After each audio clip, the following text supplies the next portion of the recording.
Hello everyone. तो आज हमारे साथ है अशोक बिंद सर। उनकी बुक स्त्रैण आंसुओं के सागर से रिसेंटली ही पब्लिश हुई है किताब राइटिंग पब्लिकेशन के साथ। तो सर सबसे पहले आपको बहुत बहुत बधाई आपकी बुक के लिए। हाँ, बहुत बहुत धन्यवाद किताब राइटिंग पब्लिकेशन को भी, जो हमारी पहली ये पुस्तक प्रकाशित हुई इसके लिए। जी सर। तो सर आपको कैसा लग रहा है, आपकी बुक पब्लिश होकर मार्केट में आ चुकी है? और जी, हमें तो काफ़ी अच्छा लग रहा है और मैं काफ़ी उत्साहित हूँ और तब से लगा हूँ। और मैंने आपको वहाँ मैसेज भी भेजा था कि लगभग 100 पुस्तकें हम लिख चुके हैं। किशोरावस्था से हम लिख रहे हैं और 100 पुस्तकें हम लिख चुके हैं और यहीं स्थानीय पत्र पत्रिकाओं में छपते रहे हैं। और इससे पहले हम 2 संकलन निकाल चुके हैं, कविता संकलन। जी जी। और आज पहला देखा जाए तो मेरा जो निजी है, जो बुक है, पहली निजी बुक है मेरी, स्त्रैण आंसुओं के सागर से, और मुझे बहुत प्रसन्नता हो रही है। जी सर। सर मैं चाहूंगा कि आप हमारे व्यूअर्स को अपने फैमिली बैकग्राउंड के बारे में थोड़ा बताएं। जी, मेरी फैमिली तो परिवार में सभी किसान हैं, लेकिन मेरे जो पिताजी थे वो टीचर थे। जी अर्ध सरकारी विद्यालय था, उसमें टीचर थे। और हम सब भी एजुकेटेड हैं। हमारी 2 बहनें हैं। तो एक प्राइमरी स्कूल में सरकारी टीचर है, दूसरी वो भी संस्कृत विषय है, उनका एमए है, क्यू है, वो अपने होम ट्यूशन ले रही हैं। और हमारा एक जो भाई है वो जूनियर हाई स्कूल सरकारी टीचर है। और मैं यहाँ एक इंटर कॉलेज है, आदर्श इंटर कॉलेज मीरानपुर कटरा में, वहाँ टीचर हूँ, हिंदी टीचर और सोशल साइंस देखता हूँ। Okay sir. जी तो सर जैसे कि आपने बताया कि आपने किशोरा अवस्था से ही लिखना शुरू कर दिया था, मैं जानना जी। चाहूंगा कि आपको अपनी सबसे पुरानी लिखी हुई कोई रचना कौन सी याद है, सबसे पुरानी जो आपको याद हो? तो अधिकतर मेरा जो चिंतन रहा है, हमारे जो संस्कार रहे हैं बचपन से ही, हम आर्य समाज से जुड़े रहे हैं, पिताजी आर्य समाज से थे। तो आध्यात्मिक क्रियाकलापों में समाज के कुछ विश्व स्तर पर कुछ घटनाओं को लेकर हम प्रभावित रहते थे। जी तो उसमें 2-2 पंक्तियां हैं। अब क्रांति होगी, रोशनी फिर तेज मानव की मसाल में होगी। अब क्रांति होगी, विश्व में भारत निभाएगा भूमिका कृष्ण की। इस तरह से कुछ हैं कविताएं। जी। और मेरे आंसुओं से एक यमुना बनी है, इमारत बनाना अभी है बाकी। इस तरह से कुछ लिख रखा। ठीक। बहुत ही अच्छी लाइन सर। हाँ। सर आपने अपने बुक का नाम रखा है स्त्रैण आंसुओं के सागर से।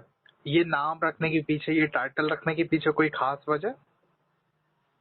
इसमें जो हमारी ये बुकें हैं, पुस्तकें हैं, तो वो हर पुस्तक अलग अलग स्टाइल पे, अलग अलग टाइटल पे है। तो कुछ ये हमारी सन 1993 के उत्तरार्ध से लिखी हुई एक है, संकलन है। और इस संकलन में अधिकतर हमने स्त्रियों की ही थोड़ी, उसमें जो घटनाएं घटी थी 1993 से लेकर 1996 के बीच में, उन्हीं को इसमें हमने लिखा है। ठीक है। Okay sir. और स्त्रैणता से मतलब क्या है?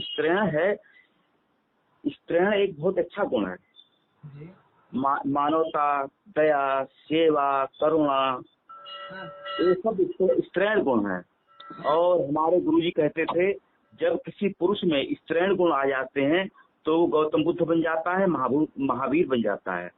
और जब किसी स्त्री में पुरुष के गुण आ जाते हैं तो वो लक्ष्मीबाई बन जाती है, दुर्गा भाभी बन जाती हैं, इस तरह से बन जाती है। तो स्त्रीण पे लिखने को थे, इसमें काफी कुछ लिखा है। कभी हमने रचनाएं इसमें कम दी थी, और भी रचनाएं थी। हाँ, यही विचार था मेरा। जी साहब। तो सर आपकी बुक का कवर भी बहुत अच्छा है। आपको आइडिया कहाँ से आया ऐसे बुक कवर का? और मैं बचपन से ही चित्रमनन कर रहा हूँ, किशोरावस्था से चित्रमनन कर रहा हूँ। तो मेरे माइंड में सीन भी आते हैं। मैं जो कहानियां लिखता हूँ उसके सबके सीन आते हैं मेरे माइंड में। और मैंने खुद स्केच भी कर रखा है। Okay sir. अनेक चित्र हमने बना रखे हैं जो स्केच से और या पेंसिल से बना के उनको कलर किया है। तो आइडिया आते रहते हैं। जी सर, अगर जी आपको किन्हीं 3 लोगों के नाम लेने हो जिन्होंने आपको सबसे ज्यादा इंस्पायर किया है, तो वो 3 लोग कौन होंगे? उत्साहित किया है जिन्होंने, जी सर। तो उत्साहित करने वालों में, जहां हम जूनियर हाई स्कूल में पढ़ते थे, हरित क्रांति विद्या मंदिर बीसलपुर, जी। वहाँ के जो स्वामी थे, प्रधानाचार्य थे हरपाल सिंह, तो उनसे हम काफी प्रभावित रहे हैं। उनकी बोध कथाएं, प्रार्थना स्थल पे उनकी जो बोध कथाएं सुनाई जाती थी, जी। तो उनसे हम काफी प्रभावित होते थे। और इसके बाद में हम जब बीएड किया है, यहाँ शाहजहांपुर में आए, एसएस कॉलेज शाहजहांपुर में, तो वहाँ बीएड विभाग के जो अध्यक्ष थे आकुल जी, उनको यहाँ का आधुनिक जयशंकर प्रसाद कहा जाता है। उनकी कविताएं बहुत अच्छी अच्छी हैं, पुस्तकें हैं, तो उनसे काफी प्रभावित हुआ हूँ। और एक नागेश पांडे संजय हैं, वो साहित्यकार हैं और बच्चों के लिए लिखते हैं, बाल साहित्य लिखते हैं। ये 3 लोग हैं जिनसे हम काफी प्रभावित हुए हैं। ओके सर, तो ये 3 लोग थे जिन्होंने आपको सबसे ज्यादा इंस्पायर किया है राइटिंग की जर्नी में आपकी। जी अब सर मैं जानना चाहूंगा कि आपका राइटिंग को लेकर क्या शेड्यूल रहता है? आप डेली बेसिस पर राइटिंग करते हैं, वीकली या फिर कभी कभी? तो राइटिंग को लेकर आप क्या रहता है? ये हमारा ऐसा है, एकदम कंडीशन हमारी कोई निश्चित नहीं है। कभी अब इस समय है, जून है, जी। इसमें मकान पे भी अकेला हूँ मैं, हम्म। तो इसमें मन में जो विचार आते रहते हैं, मैं लिखता रहता हूँ। ये समझो हमारा चिंतन मनन चलता ही रहता है अधिकतर। और समाज, जैसे मार्केट जा रहे हैं, तो मार्केट में भी बहुत चीजें फीलिंग महसूस होती हैं, बहुत सी बातें महसूस होती हैं, तो माइंड में भरता रहता हूँ, घर पे आता हूँ, लिख लेता हूँ। बहुत ही अच्छी बात है सर ये। जी। सर, आपकी फेवरेट बुक और फेवरेट ऑथर कौन है? फेवरेट वैसे तो हम बचपन से ही, जब वो कबीर दास जी जी। और एक धूमिल हुए हैं, धूमिल कवि, हम्म। उनको धूमिल को पढ़ा तो हमने कम है, बीए में ही आके पढ़ा था, लेकिन धूमिल से हम काफी प्रभावित हो गए। और कबीर दास जी हैं अपने। Okay sir. तो सर, वैसे तो आपने बताया कि आपकी राइटिंग की जर्नी बहुत पहले ही शुरू हो गई थी, लेकिन मैं जानना चाहूंगा कि आप आगे आने वाले 10 सालों में खुद को कहाँ देखना चाहेंगे? जी, मेरा ख्वाब है कि जो मेरी कल्पनाएं हैं, मेरे जो स्वप्न हैं, 100 पुस्तकों का जो मैटर है, अब तो 101वीं किताब हम लिख रहे हैं, वो अभी आपको हम भेजने वाले भी हैं, लव जिहाद। तो हम चाहते हैं कि ये सब प्रकाशित हो जाए। और इसके हम टीचर भी हैं, और समाज में कुछ संस्थाओं से भी जुड़े हुए हैं, सामाजिक संस्थाओं से, एनजीओ से जुड़े हैं, तो हम अपनी बात कहते हैं। हमारा उद्देश्य है कि हम बचपन से ही कुछ चीजें महसूस करते रहे हैं कि दुनिया में अगर सबसे बड़ी समस्या है, ब्रह्मांड में सबसे बड़ी समस्या अगर है, तो वह समस्या है स्वयं मनुष्य। क्योंकि मनुष्य में मनुष्यता नहीं है। वर्तमान का सिस्टम है, वर्तमान के अभिभावक हैं, वर्तमान की जो शिक्षा पद्धति है, कोई भी इंसान को इंसान नहीं बना पा रहा है। जी। सबसे बड़ी समस्या ये है हमारी नजर में। और इसीलिए सबसे बड़ा भ्रष्टाचार भी हमारी नजर में एजुकेशन ही है। क्योंकि अब एजुकेशन देख रहे हैं, अनेक विद्यालय देख रहे हैं, वो बिजनेस, हम खुद एजुकेशन व्यवस्था से जुड़े हुए हैं, हम देख रहे हैं सब बिजनेस चला रहे हैं, सब बिजनेस कर रहे हैं, दुकानें हो गए हैं सब, और इंसान को इंसान नहीं बना पा रहे हैं। और हमें तो अफसोस होता है इन छोटे छोटे बच्चों को देखकर। ये बच्चे, सबसे बड़ा पाप मनुष्य जात के साथ हो रहा है, वह यही हो रहा है कि इन बच्चों को दिग्भ्रमित किया जा रहा है, भ्रम में डाला जा रहा है, और चाहे कोई भी हो, पूरा सिस्टम ही हमको कहीं न कहीं हमें कमी मालूम पड़ती है। जी सर। जी। तो आपने बताया कि आप आगे आने वाले दिनों में, शायद आपने नाम लिया था लव जिहाद के बारे में, आप बुक लिख रहे हैं कि? हाँ, जो भी हमने 3 दिए हैं, अभी जो नया ऑफर आया उसमें 3 पुस्तकें हैं। एक पुस्तक हमने दे दी है शिक्षा, उसका हम भेज रहे हैं, और एक लव जिहाद पे हम देने को हैं, और एक जो ऐतिहासिक सूक्ष्मवाद पुस्तक देने। पुस्तकें बहुत सारी हैं मेरे पास। हम तो फैसला भी नहीं कर पाते हैं कि कौन सी दें। तो बड़ी मुश्किल से हमने तय किया है ये 3 पुस्तकें। एक तो आ गई है मार्केट में, एक अभी एजुकेशन जो शिक्षा पे हमने दी है, तो अभी हम देने वाले हैं आपको। Okay sir. सर मैं चाहूंगा कि आप लव जिहाद के बारे में थोड़ा एक्सप्लेन कर दीजिए कि लव जिहाद का एक्चुअल मतलब क्या होता है। तो हमने जो बुक लिखी उसमें भी यही दिखाया है। हिंदी में भाषा विज्ञान भी हमने पढ़ा है, संस्कृत में भी पढ़ा है। तो समाज में अनेक शब्द प्रचलित तो हैं, लेकिन उन शब्दों के अर्थ अनर्थ सब बदल गए हैं। हर शब्द के पीछे दो दो संभावना है, दो दो कंडीशन है। जी। और जो लव शब्द है वो अपने आप में पवित्र है। अब हम नैसर्गिक दृश्य से प्रकृति में जाकर देखते हैं तो लव अपने आप से पवित्र है। जिहाद भी स्वयं अपने आप से पवित्र है, लेकिन हम लोगों ने उसको गलत मान लिया। अब जब संत लोग लव की बात करते हैं, कबीरदास ने भी कही है, मीरा ने भी कही है, तो वो गलत कैसे हो सकता है? गलत हम लोगों का नजरिया है। और हम लोग वासना को ही लव समझ रहे हैं, सेक्स को ही लव समझ रहे हैं, ये बात है। इसी तरह जिहाद भी है। जिहाद हम दो मजहबों के बीच में, दो दो जातियों के बीच में, और इतिहास था तो देखो जितने भी धर्म युद्ध थे वो जिहाद नहीं थे। एक सच्चाई को लेकर, एक सत्य के लिए हम चलते हैं, संघर्ष करते हैं।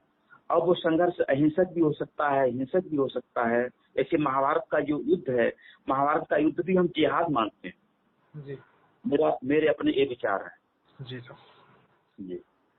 तो सर आप राइटिंग को लेकर क्या टिप्स देना चाहेंगे हमारे यंग राइटर्स को जिन्होंने अभी लिखना शुरू किया? तो हम उनसे यही कहना चाहेंगे कि राइटिंग, लेखन का मुख्य उद्देश्य तो यही होता है हमारी नजर में तो अभिव्यक्ति, लेकिन अभिव्यक्ति ऐसी हो कि जो मानवता के हित में हो, प्रकृति संरक्षण के हित में हो, समाज के हित में हो। बस इतना कहना चाहूँ। Okay sir. सर आपका ओवरऑल एक्सपीरियंस कैसा रहा किताब राइटिंग पब्लिकेशन के साथ? और मैं तो काफी उत्साहित हूँ, बहुत अच्छा लग रहा है। और हम ये समझो कि हम तो उछलते फिर रहे हैं, समझ लो, मन से अपने कंट्रोल कर रहे हैं। मैं बहुत ऊर्जावान हूँ जब से किताब छप के आई है। और हम ये भी निर्णय नहीं ले पा रहे कौन कौन किताबें दें। हम तो बस पहले बीच में सोच विचार किया था कि हर 2 महीने बाद हम आपको किताब सौंपेंगे, लेकिन अभी हमने तीन का जो ऑफर निकला था उसमें 3 पुस्तकें हमने उसका वो कर दिया है, बुकिंग। देखते हैं आगे कैसा रहता है।